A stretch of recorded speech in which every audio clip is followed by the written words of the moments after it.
कहानी सास कई जैसा रिश्ते परिवार, होते हैं, सास लेकिन जो बहू की सबसे कहानी। भयानक रिश्ता होता है, जिससे हर बहू डरती है, वो होता है सास का। लेकिन सोचो क्या हो जब सास जैसा पति हो, सास जैसा ससुर और सास जैसी सास। सोती रहती हो, लेटी रहती हो, जाओ चाय लेकर आओ। और हाँ, नहा कर चाय देना। सो तो आप भी रहें, फिर मैं ही क्यों उठूं? चलो साथ उठते हैं। पति रीमा की बात सुनकर गुस्सा हो जाता है। बोलने से पहले सोच तो लेती कि किससे बात कर रही हो। क्या शोभा भी देगा ये बोलना। उठो। हाय रे, ससुराल का पहला दिन और रीमा के सर पर पति के रूप में ऐसा पति का पहाड़ टूटा। अब वो क्या करती? अरेंज मैरिज थी, ज्यादा जानती भी नहीं थी पति के नेचर को। रीमा नहाकर किचन में जाती है कि ससुर खड़े होते हैं। जी पापा जी, कुछ चाहिए? कुछ पहले तो जो पूजा की उसका प्रसाद, 2 गलसा में गरम और ठंडा पानी, मीठे और नमकीन बिस्कुट और पापा जी, मैंने तो कोई पूजा नहीं की, प्रसाद कहाँ से दूं? पूजा नहीं की। पूजा नहीं की। हे भगवान, क्या हो रहा है इस घर में। बहू का ससुराल में पहला दिन और पूजा भी नहीं की। क्यों क्यों क्यों? हाय रे, ससुर को हाइपर होता देख रीमा को तो लगता है जैसे इन्हें झटके ही लग जाएंगे। वो जल्दी से पूजा घर में जाती है और जोत जलाकर आरती करती है और पूजा करके ससुर जी को प्रसाद देती है। रीना किस्मत को रोती है कि अब क्या होगा जब पति और ससुर का ये रूप है तो सास, वो तो सास है, क्या क्या करेगी। लेकिन तभी सास की आवाज आती है। रीमा, बहू रीमा, कहाँ हो?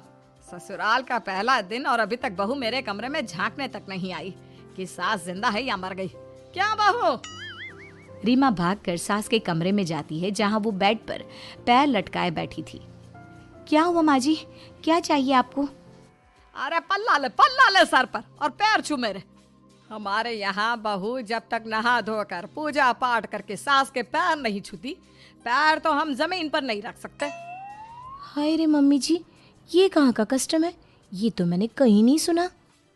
देख ले बहू, या तो पैर छूकर सास को जमीन में पैर रखने दे, या फिर सारा वॉशरूम का काम मैं यहीं बेड पर कर लूं, फिर करते रहना साफ सफाई। अरे नहीं नहीं मम्मी जी, मैं अभी आपके पैर छू लेती हूँ। ये बोलकर वो सास के पैर छूती है और बाद में सास जमीन पर पैर रखती है। रीमा सारा काम करके बेड पर बैठती है कि तभी कुछ औरतें आ जाती हैं। अरे नई नई बहू आई है, हम भी तो चेहरा देखिए। हाय रे, अभी तो चैन मिला था, कौन आ गया? तभी सास की आवाज। बहू, अरे आ बहू, आजा बाहर, देख तुझे देखने वाले आए हैं। और हाँ, वो 50 किलो वाली साड़ी पहन लेना, 20 किलो के मेकअप के साथ। अरे बहू, इतनी देर भी मत लगा देना कि पड़ोसन चली जाए, वो भी तेरा चेहरा देखे बिना। हाय रे, रीमा कहाँ फंस गई। कितने अच्छे लग रहे थे ये लोग, लेकिन ये क्या, सास के नाम पर एक नहीं तीन तीन सास। बहू जैसे तैसे तैयार होकर बाहर आती है। ठीक लग रही हो बहू। क्या हाल बनाकर रखा है, लगी नहीं रहा कि कल की ब्याही है। बेटा, हाथ की मेहंदी भी नहीं हटी और तेरे चेहरे से नूर निकल गया। अब क्या बताएं, अब पता नहीं आजकल की लड़कियां चेहरे पर क्या क्या लिपा पोती करती है। जब तक पार्लर में रहे तो ठीक, नहीं तो चेहरा ऐसा ही हो जाता है। और क्या, एक मेरी बीवी आई थी शादी करके, विश्वास मानिए बहन जी, मोहल्ले से स्ट्रीट लाइट हटवा दी थी नगर निगम वालों ने। वो क्या कहते थे कि सक्सेना की बहू को अंधेरा होने पर बाहर खड़ा कर दिया करो, गांव की बिजली बच जाएगी। रीमा तो ये सब सुनकर हैरान रह जाती है कि ये सब क्या हो रहा है, ये क्या बोले जा रहे हैं ये लोग। वैसे तो मैं पूरे 501 का लिफाफा लेकर आई थी, लेकिन माफ कर देना सक्सेनाइन, 100 रुपये भी ज्यादा लग रहे इस चेहरे के लिए तो। हाय रे, अब तो हद होगी। सुबह से बहू ने इतनी बेइज्जती नहीं सही थी जो शादी के एक ही दिन में देख ली। बस करिए आप लोग, जो ठीक लगे दीजिए और निकलिए। 100 रुपये, ये लीजिए 2000 की नोट, बाहर बैठकर बांट लेना, मैं चली। बहू पैर पटक कर अंदर चली जाती है, लेकिन कान कान उसके पीछे से उसी कमरे में होते हैं जहां उसके सास ससुर बैठे होते हैं। पड़ोसनों के साथ। मिजाज देख रही हो?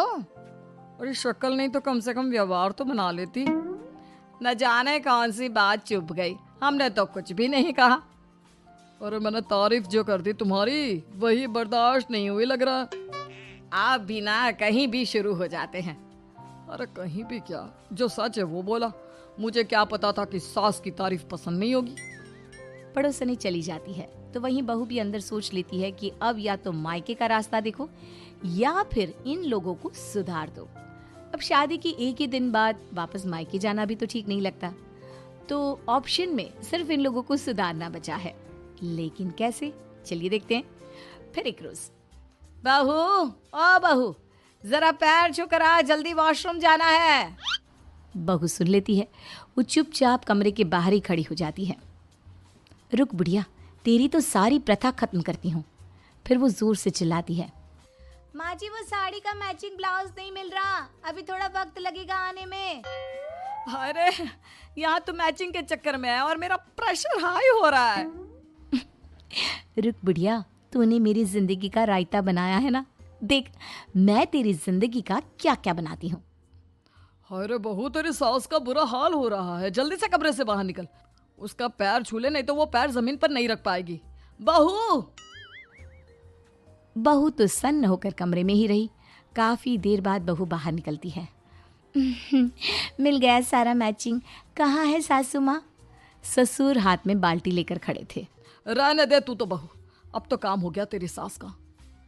अरे ससुर जी, अब मुझे क्या पता कि आज सासू माँ जल्दी उठ जाएंगी, मैं तो अपने वक्त से ही। बस करो अब, तुम्हारी तो पता नहीं नींद ही पूरी नहीं होती, सारी रात खर्राटे लेती रहती हो। फिर भी अब याद रखो, कल से और जल्दी उठ जाना है। जी जी ठीक है, जैसा आप बोले। फिर क्या था, रात को पति, अरे मेरी बुलबुल, क्या प्लान है आज का? पति रोमांटिक होकर बीवी से बात करने लगता है। बस यार, मैं तो सोने चली, कल आप ही ने कहा है ना कि जल्दी उठ जाना, अब जल्दी उठने के लिए जल्दी सोना भी तो ज़रूरी है। Good night. पति बेचारा अपनी ही जाल में जा रहा था फंसता। उधर सास के कमरे में मैं ये सोच रही हूँ कि बहू से पैर छुआ कर जमीन पर पैर रखने वाली प्रथा खत्म ही कर देती हूँ। वो क्या है ना, आज सुबह जो हुआ मैं नहीं चाहती कि रोज रोज हो। अब प्रेशर तो सुबह ही बनता है ना। देख लो, मैं तो भाई नहीं झुकूंगा। बहू को जो ऑर्डर दिया है रोज उसे उसका पालन करना ही होगा। खैर, अगली सुबह अंधेरे में बहू नहा धोकर पति को चाय के लिए उठा देती है। ए जी उठ जाइए, मैं क्या कह रही हूँ, चाय पी लीजिए। लीजिए ना चाय। पति क्या करता, ना करता तो बीवी का से हाथ से निकल जाती, ना करता तो खुद की बेइज्जती, और हाँ करता तो लो लो चाय दो। सुबह के 3:30 बजे चाय के साथ पति उठ जाता है।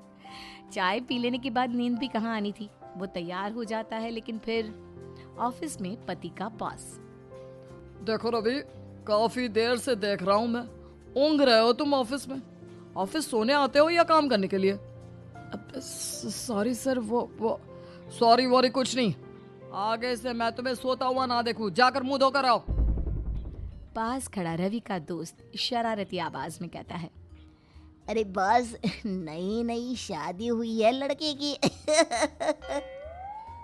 क्या है रे, क्यों मजाक उड़ा रहा है? नहीं नहीं सर, ऐसी कोई बात नहीं है, आगे से ऐसा नहीं होगा। रवि मुंह धोकर वापस सीट पर आता है, लेकिन किसी तरह ऑफिस का काम करके वो वहां से निकलता है। घर आकर, माँ कहाँ है आपकी बहू? अरे बेटा, आज तो सारा दिन सोई है। आप किचन में जाकर खाना बना रही है। खुद सो रही थी और मैं सारा दिन ऑफिस में ऊँघता रहा। माँ जल्दी से खाना लगा दो, मैं सोने जा रहा हूँ। फिर खाना खाते वक्त, देखो तुम कल आराम से उठना और मुझे भी सोने देना, समझी? कोई जरूरत नहीं है मैं जब तक चाय ना मांगू मुझे देने की। क्या बात है, मुझसे कोई खता हो गई है क्या? ना सासू माँ सुबह पैर छूने को कहती है, अब तुमने भी चाय के लिए मना कर दिया, मेरा क्या कसूर है? अब बारी थी ससुर की। फिर क्या, बहू का ये फाइनल प्लान था। अगली सुबह, पिताजी गरम पानी कितना गरम और ठंडा कितना ठंडा? अरे बेटा रोज देती हो उतना ही। अब क्या मैं थर्मामीटर लगाकर डिग्री तो नहीं बताऊंगा ना। हाँ वो तो सही बात है, लेकिन मीठा बिस्कुट कितना मीठा और नमकीन कितना नमकीन, ये तो बताना पड़ेगा ना। ससुर समझ जाते हैं कि अब बारी उसकी है, थोड़ी समझदारी दिखाकर। देख बहू, मुझे नहीं पता अब तू क्या करेगी, लेकिन मुझे पहले ही माफ कर दे। बस 1 कप नॉर्मल चाय और 2 बिस्किट दे दे। बहू मुस्कुराती है और किचन में चली जाती है। फिर घंटी बजती है और सामने खड़ी होती है बहू की माँ। अरे बेटा माफ करना, वो तेरी शादी की मन्नत उतारने वृंदावन के दर्शन करने गई थी, तो 4 दिन बाद नहीं हो पाई। कैसे हैं सब ससुराल में? माँ राधा रानी की कृपा से 4 ही दिन में सब ठीक है।